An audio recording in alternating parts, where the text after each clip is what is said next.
오늘 남자 조합장님들이 많기 때문에 제가 이런 말씀을 드리는 겁니다. 여자분들은 놔둬도 다 웃어, 놔둬도.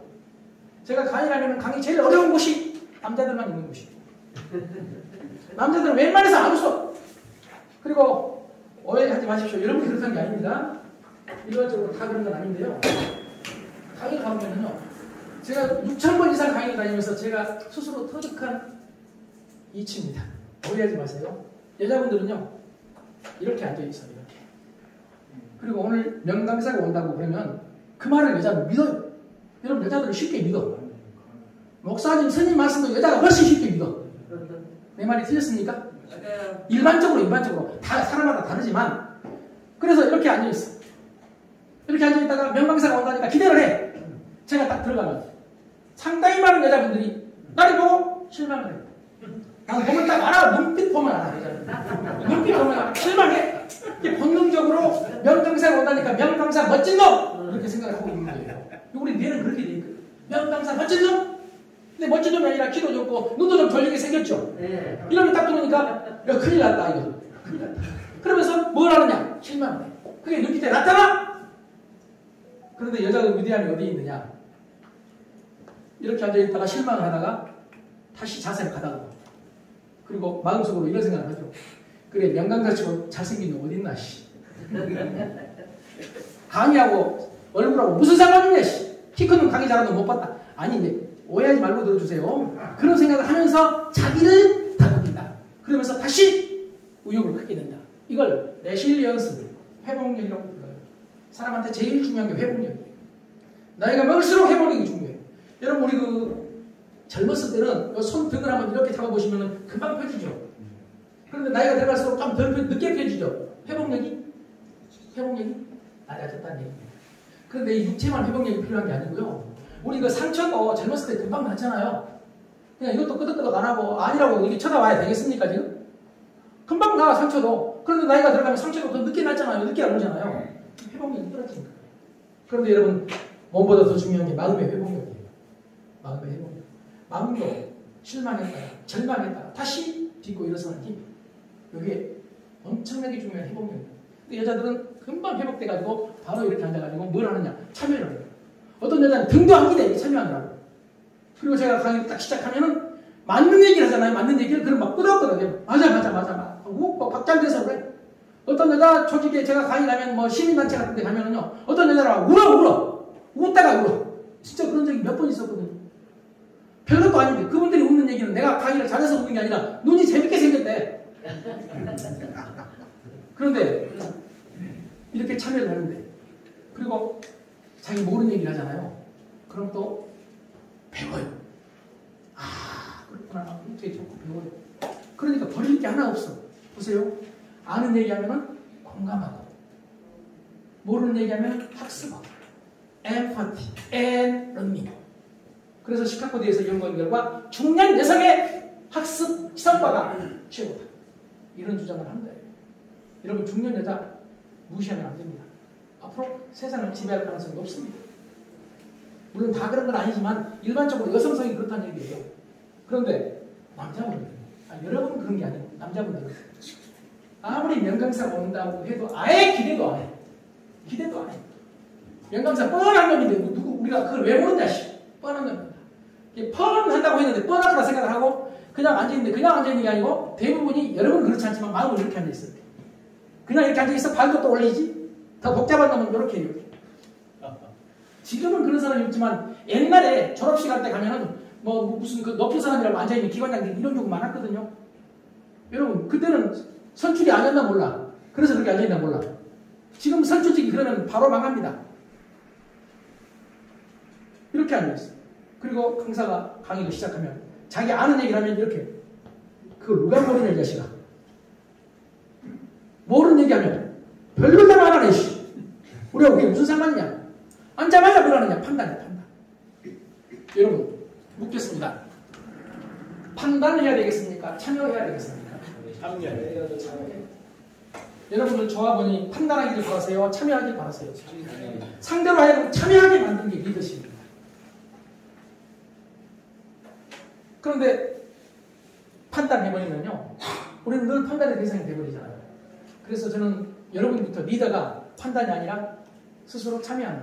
오늘 뭐 여러분 다 열심히 참여해 주시고 계시고요. 저는 그걸 인정을 하고 고맙게 생각을 하지만은 이게 남성만이 뭐 여자분이 한 분 계시지만은 자꾸 제가 남성만 이렇게 얘기를 하는데 남성만 그것도 그냥 남자가 아니고 나이가 40은 넘은 분들이죠. 이것도 또 인정을 안 합니다. 마음은 그게 아니란 얘기죠 지금. 마음은 지금 20인가요? 마음은 40, 저기 실제 40 넘었죠? 예. 50 넘으면 계시죠? 예. 60 넘으면 계시죠? 예. 왜 이 대답을 안 해가지고 일을 복잡하게 만들고 쉬는 시간을 어렵게 만들어요? 나이가 이렇게 들어가면 어떤 일이 벌어지느냐?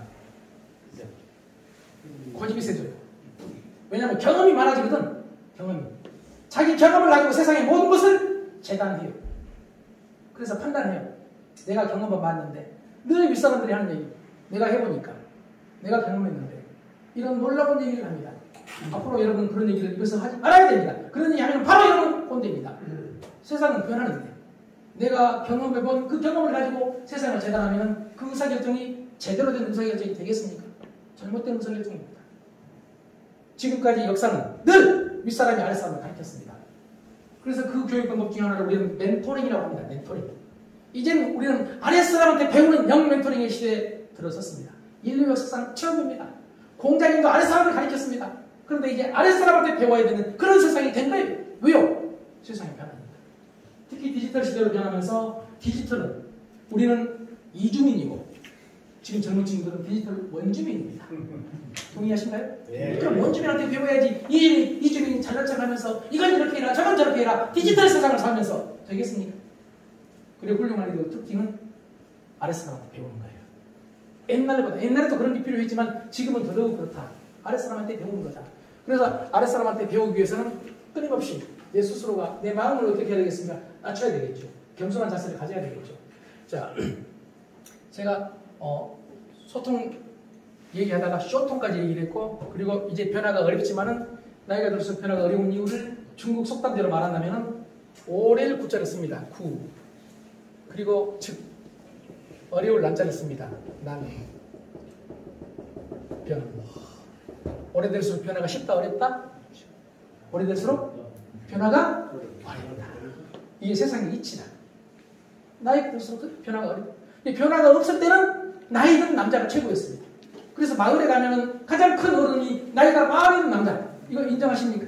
네. 이 남자, 나이 든 많은 남자의 이 파워라는 게 대단했습니다. 그래서 옛날에 우리 어렸을 때만 해도 나이 든 어른이 지나가다가 아이들이 혹시 청소년들이 담배를 피우고 있으면 기침만 해도 담배 껐습니다. 동의하세요? 네. 근데 지금 여러분 젊은 놈들이 어린애들이 지금 담배 피우고 나쁜 짓 하고 있으면 기침해요. 몰래 돌아가요. 기침 잘못하다가 죽죠 지금 잘못하면은. 세상이 바꿔졌어. 좋다 나쁘다 가치 판단이 아닙니다. 나이 든 남자에 대한 파워가 옛날 같지 않다. 집에서 할아버지가 최고였지만 지금은 여러분 그게 쉽지 않다. 우리 아버지도 옛날에 정말 파워 대단했습니다.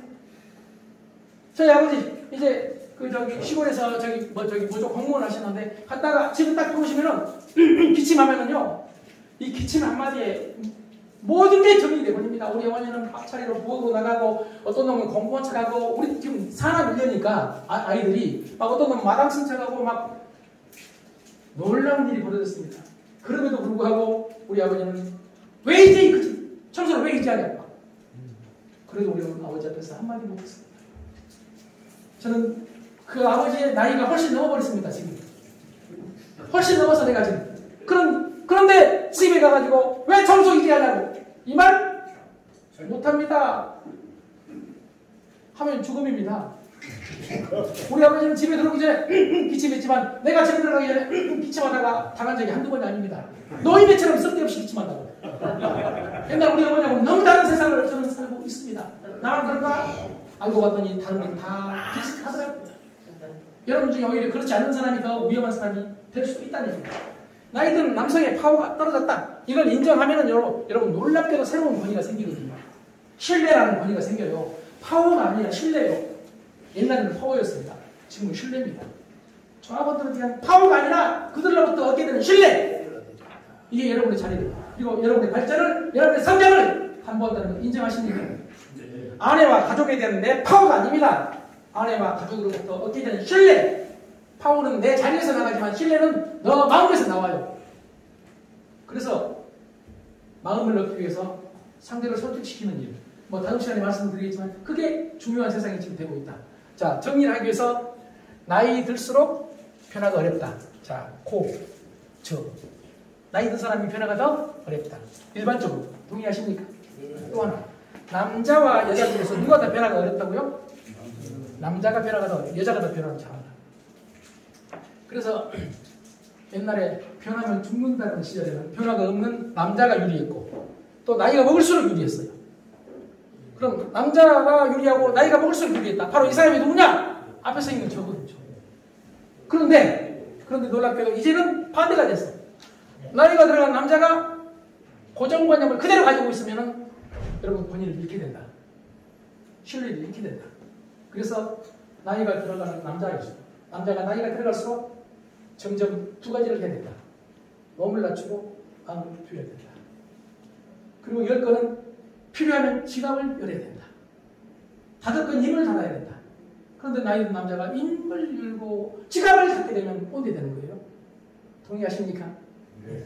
지갑을 열 수 있으면 너무 막 퍼주라는 얘기가 아니고요. 지갑을 열 수 있으면 열고 입을 열 수 있으면 닫고 듣는 거예요. 그러면 놀라운 일이 벌어집니다. 아무리 나이가 들어도 젊은이 취급을, 청년 취급을 받습니다. 지금 우리 육체적으로는 나이가 들어간다고 하지만 이것 또한 기술 발전이 상쇄하고 있는 세상이 되고 있습니다. 그래서 앞으로 우리가 얼마나 살게 되느냐 뭐 이런 수명 얘기보다 간단하게 젊음에 대한 정의. 어떤 사람이 젊은이냐? 앤드루 응이라는 스탠퍼드대 교수가 있습니다. 요즘 AI 시대 4대 천왕이라고 부르는 앤드루 응은 젊음에 대한 정의를 이렇게 표현합니다. 100세 이하의 사람. 이럴 때 끄덕끄덕 하라니까 그래야 끝나니까. 100세 이하의 사람이 젊은이다 이런 얘기예요. 그럼 여러분 다 젊은이 아닌가요? 그런데 노인같이 행동하면 안 된다 이런 얘기예요. 내가 나이 들었다고 내 입에서 나이 들었다고 말이 나와서는 안 된다는 얘기예요. 왜 나이 든 사람한테 그렇게 대우하느냐? 이 말 자체가 나와서는 안 된다는 얘기예요. 우린 젊은이니까. 오죽하면 유엔에서 청년의 기준으로 2015년에 18세부터 65세까지가 청년이다. 66세부터 79세까지가 중년이다. 80세부터 99세까지가 노인, 그리고 100세 이상은 장수노인이다. 이렇게 주장하고 미래의학자들은 앞으로 120을 산다, 150을 산다. 구글에서는 아니다! 500세 살 수 있다! 아니다! 어떤 사람은 노화, 죽음 자체가 질병이다.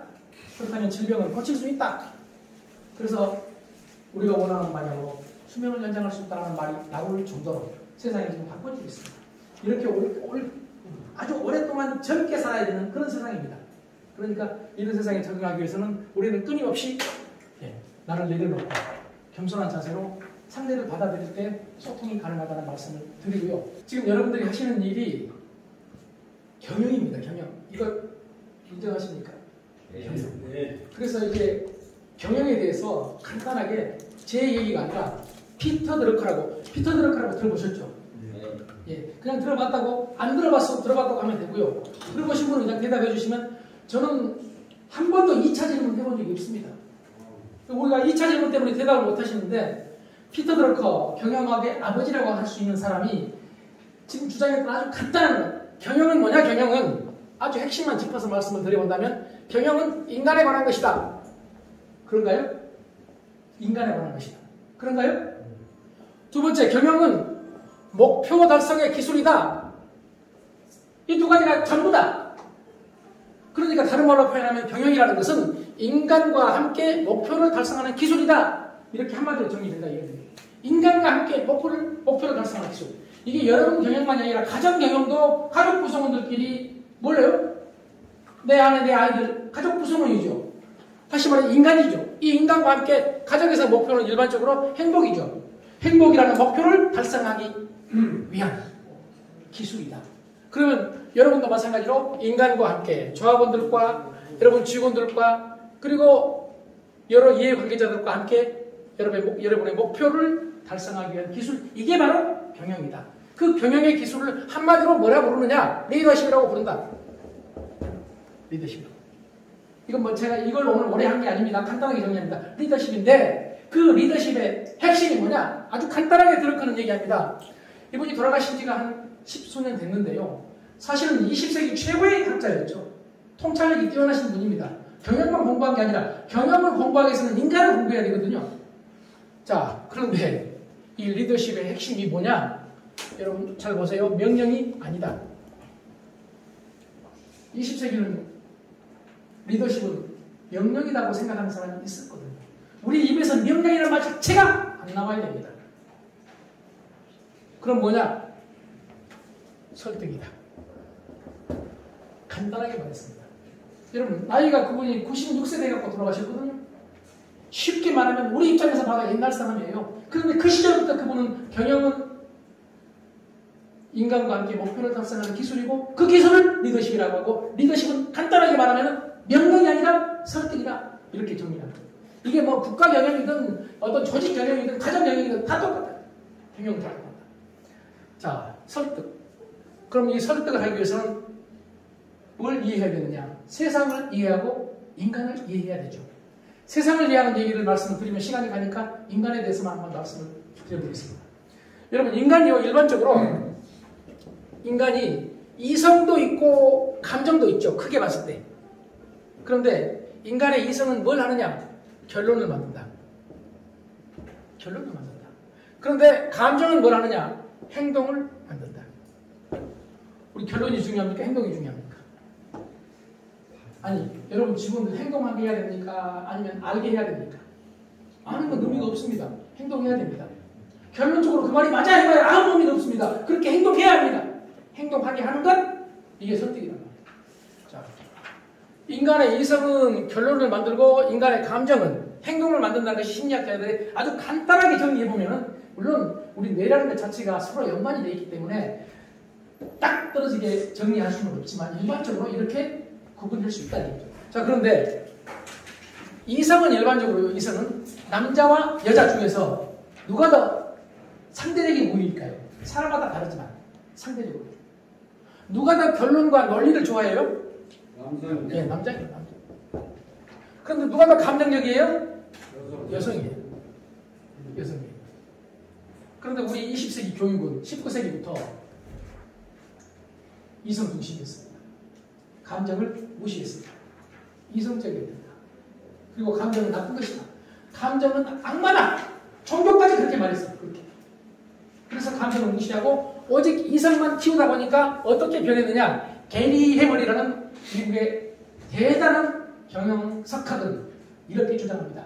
이성도 좋고 감정도 필요해. 다 필요하다. 그런데 지금 현재 우리 현대인은 이성은 수박만큼 크다. 수박만큼. 그런데 감정은 야구공만큼 작다. 그래서 감정에 관해서 감정적인 능력을 키우는 것을 아주 쉽게 말해서 감성 지능, emotional quotient 이렇게 말하죠. EQ라고. 이 EQ를 높여야 된다는 얘기가 그래서 나오게 된 겁니다. 그러니까 IQ 중심에서 EQ 중심으로 바꿔줘야 된다는 것은 이성이 필요 없다는 얘기가 아니라 이건 이미 수박만큼 커졌다. 그런데 이건 야구공만큼 아직도 안 컸다. 그래서 야구공만큼 작은 이 감정 또는 감성 능력을 수박과 같이 크게 만들어야 된다. 이게 교육의 핵심이 되어야 된다. 이게 리더의 훈련에 필요하다는 거예요. 여러분, 그래서 이렇게 되면 어떤 일이 벌어지느냐? 뇌량, 우뇌. 이게 이제 일반적으로 남성들은 좌뇌가 발전되어 있고 여성들은 일반적으로 똑같은 경우라면 우뇌가 발전되어 있는데 좌뇌와 우뇌를 연결하는 게 뇌량인데 뇌량을 활성화시켜서 훨씬 창의적인 사람으로 만든다. 그래서 감성 능력이 중요하다.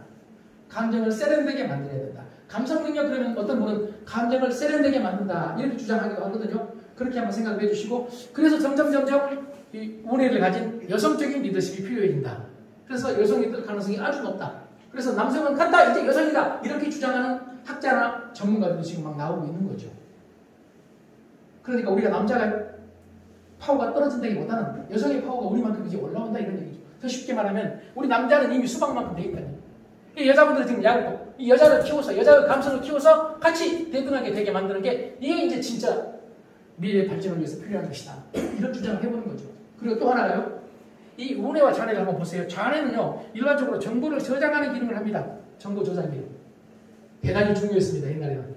그런데 컴퓨터 나온 이후로 음이 없어졌습니다. 인정하십니까? 정보 저장 기능이 스마트폰에 다 있는데, 그런데 우리는 뭘 하느냐? 우리는 정보 소송 수신합니다.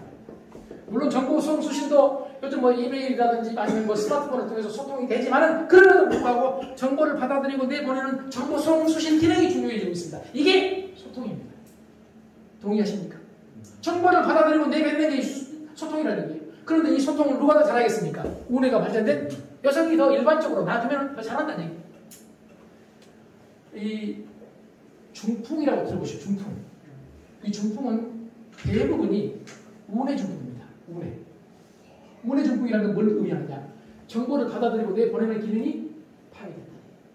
그래서 중풍 환자, 저희 할머니가 중풍 환자셨어요. 그래 돌아가셨는데, 우리 할머니가 저는 그때 이런 뇌학을 몰랐거든요. 지금 그쪽 공부를 하고 있는데 아주 오랫동안. 제가 시골에 내려가면 젊었을 때입니다. 우리 할머니가 옛날 기억을 하니까 내 어렸을 때 친구들 이름까지 알아.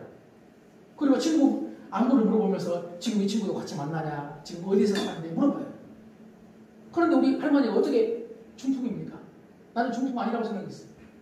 그리고 나서 한참 있다 우리 할머니가 막 울면서 우리 어머니하고 우리 아버지를 탄압하기 시작해요. 밥도 안 준대. 밥도 안 줘. 배고파 죽겠대. 어제도 고기 사다가 질 둘이만 먹었대. 우리 어머니 아버지가 말하는 겁니다. 우리 할머니 입장에서. 무슨 뜻이냐면 금방 먹고도 잊어버려. 그래서 중풍 환자들은 먹고도 잊어버리니까 배가 고픈 거예요. 그런데 저는 그때 그걸 몰랐어요.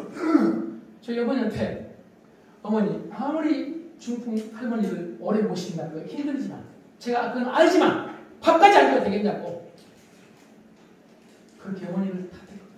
우리 어머니가 처음에는 변명을 하셨어요. 변명. 그게 말이 되냐고. 나는 그런데 할머니 말을 믿었어요. 내가 할머니를 좋아했고, 할머니가 밥 먹은 걸 잊어버렸겠습니까? 나중에 알게 됐습니다. 그리고 저는 지금 우리 어머님이 이제 혼자 계시지만은 참 미안한 마음을 느끼고, 그럴 때마다 정말 눈물 날 때가 있거든요. 여러분, 우뇌 중풍이 와버리면요, 금방 먹고도 잊어버려요. 그런데 이 사회가 지금 우뇌 중풍 환자들이 많다. 머리에 중풍이 된 게 아니고 마음 자체가 우뇌 중풍이 돼가지고 다른 사람 말을 받아들이지 않고 내 말을 제대로 발신하지 못하는 소통 부재 시대가 됐다. 소통 부재는 보통은 바로 우뇌 중풍이다. 이렇게 제가 정리를 한번 해봤는데, 뭐 괜찮다면 받아주시고요. 자, 그러니까 우뇌 중풍이 오면 설득이 쉽겠습니까? 어렵겠습니까? 아니, 받아들일 수가 없으니까 어려운 것이죠. 자, 이제 정리를 했습니다. 리더십은, 여러분이 지금 발휘하셔야 될 리더십은 명령이 아니라 설득이다. 그런데 설득은 지금 보시다시피 우뇌가 활성화되어 있는데 이게 지금 쉽지 않다. 그래서 우리는 EQ를 키워야 된다. 오늘 뭐 EQ에 대해서 설명할 게 아니니까요. 그렇다면 이제 설득에 대해서 한번 말씀을 드려보겠습니다. 여러분, 세상에서 설득하기 가장 힘든 사람이 누구던가요? 아직 안 해보셨어요? 저는 지금 결혼한 지 30년이 훨씬 넘었는데 아직 그 여자를 설득을 못 시켰습니다. 내 마음대로 못합니다. 와, 정말 어려웠어요. 어떤 의미에서 보면은 가정에서 서로 소통하고 내 아내, 내 남편을 설득시키는 사람이 가장 훌륭한 사람일 수도 있습니다. 여러분, 한번 생각해 보세요. 그 유명한 넬슨 만델라, 27년간 감옥에 있었죠. 감옥에 나와서 나중에 대통령 됐죠. 그때 대통령 됐을 때 여러분 잘 아시다시피 대통령 취임식에 자기를 감옥에서 가장 괴롭혔던 간수를 초청할 정도로 자기에게 나쁜 짓 했던 그 많은 사람들 다 용서하고 포용했어요. 그런데 놀랍게도 이분은, 그리고 노벨 평화상까지 받았잖아요. 자기 두 번째 아내가 27년간 엇바라지를 했어요. 정치적인 동지예요. 그런데 대통령 재임 중 이혼했어요. 그 모든 것을 극복했던 사람이 아내와 불화를 극복하지 못했다. 그래서 넬슨 만델라라고 비교도 안 되지만 나는 넬슨 만델라보다 더 나은 점이 있다. 아직 한 여자와 살고 있다. 왜 내가 잘못했습니까? 아니, 오해하지 마세요. 여러분 중에 혹시 이혼하신 분도 있고 뭐 또 그럴 수도 있어. 저도 가봐야 알아요. 저도 언제 당할지 몰라요 지금. 그러나 아직까지는 살고 있다. 오죽하면 한 남자와 한 여자가 10년 살기가 어렵고 20년 살면 기적이다. 저는 이미 기적을 이룬 놈입니다. 30년 살면 신의 경지다. 저는 이미 신의 경지 이뤘습니다. 여러분, 그렇게 가까운 사람 설득하기가 어려워요. 그래서 여러분, 부자지간이라든지 부모와 자식 사이에 갈등이, 우리 그 소문난 사람들 중에서 그런 사람 가끔 있지 않아요? 그렇지 않나요? 대답을 안 하면 계속 사례를 듭니다. 여러분 톨스토이, 레이 톨스토이. 톨스토이가 인간은 무엇으로 사는가? 그 책 읽어보신 분 계실 거예요. 그 끊임없이 인간 성찰을 했다면, 그리고 질문을 했다면, 러시아의 대무너이면서 예리의 스승이라고 부르는 그 톨스토이. 여러분 그 톨스토이가 결국 어떻게 죽었습니까? 다른 사람하고 소통을 잘하는데 집에서 아내와 소통이 안 되니까 맨날 비가. 그리고 1910년에 바로 그분이 돌아가실 때입니다. 아내와 다투고 나서, 심하게 다투고 나서 집을 나갔습니다. 집 나가면 뭐를? 집 나가면?